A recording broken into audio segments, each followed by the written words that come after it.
Good morning from Little Creek Bee Ranch. We've got chore we're going to do today. We're going to do some protein feeding, and I wanted to show you the mix that we're making up before we kind of head out here in a couple hours.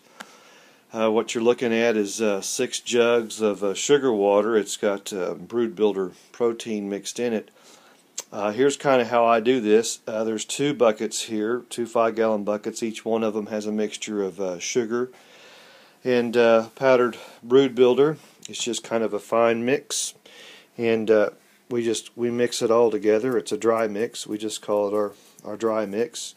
So how we do that is we'll take the quart jar and we'll fill it all the way up with brood builder, and we'll in the 5-gallon bucket now.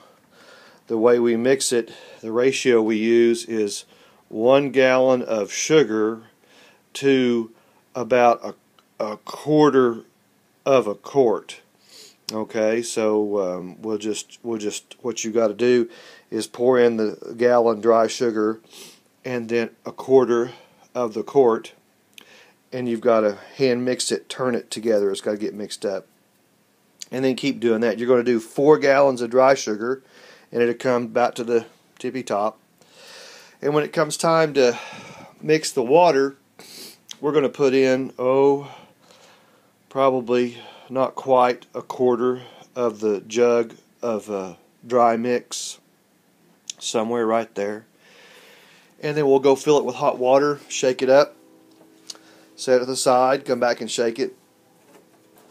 And it has a little sediment, a little bit to the bottom, not too bad, but it mixes well, and that gets them some protein going. Our purpose is to build up the brood nest. Probably late March we'll stop feeding. We want the bees nice and fat in the brood nest. But the dry mix we keep on hand all year round. We'll keep that on hand, particularly for small colonies. And we'll keep 2 buckets. We'll go through that, and we'll make them up. 4 gallons of, it'll be a ratio of 4 gallons of dry sugar to a whole quart of brood builder powder in the bucket. But you got to do it 1 gallon at a time, because you got to I just hand turn it. I hand mix it. So just fill your gallon up with dry sugar. Pour it in. Pour in about a quarter of the jar. Turn it to hand mix it. And do that 4 times. That'll get you a big bucket if you want a big bucket. But you can keep the same ratios, break them down smaller.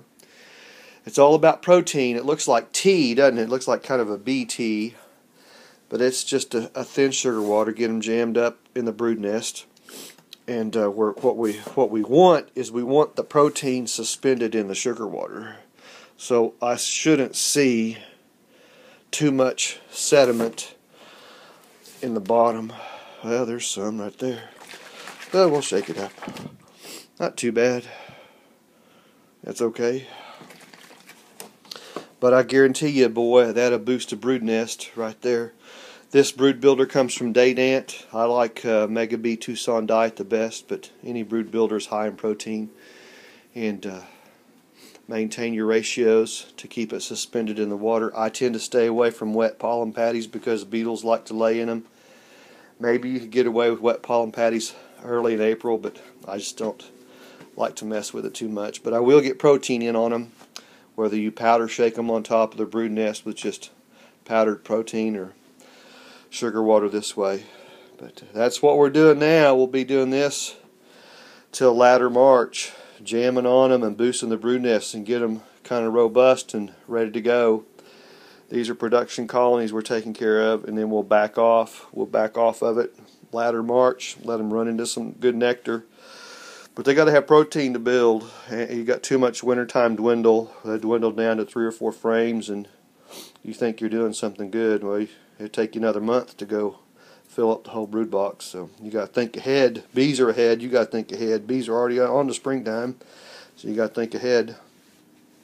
Hope that helps somebody. That's a tip. Make you up some dry mix with protein.